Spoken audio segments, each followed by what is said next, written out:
Au Sénégal, les résultats du baccalauréat de la session 2015 sont jugés catastrophiques. Le premier tour, dont les résultats ont commencé à être proclamés depuis le samedi 25 juillet, donne un taux de réussite qui ne devrait pas dépasser les 20%.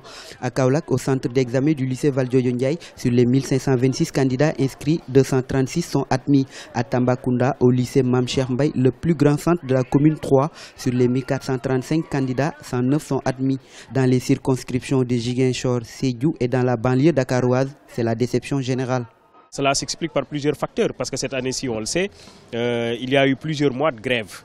À un certain moment, on a même posé la problématique de l'année blanche. Deuxième élément qui me semble important, c'est que le bac a tendance à perdre le prestige qu'il avait. Avant, on avait le baccalauréat, c'était un sésame pour l'université et l'étudiant était quelqu'un qui bénéficiait d'un certain statut dans la communauté. Aujourd'hui, il se trouve que l'université pose problème parce que les échos que les élèves qui sont en classe de terminale ont de l'université sont des échos qui sont totalement défavorables.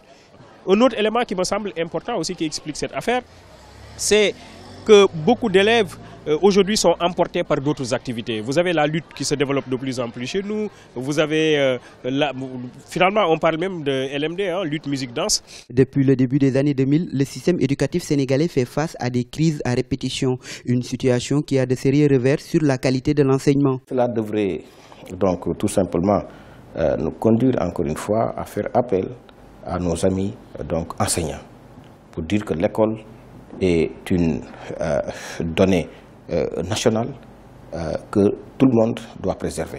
Et nous sommes en train d'assainir à tous les niveaux, dans le recrutement, dans l'encadrement, dans la formation des professeurs, mais également dans les difficultés où nous avons, dans les matières où nous avons des difficultés, comme les maths et la philosophie.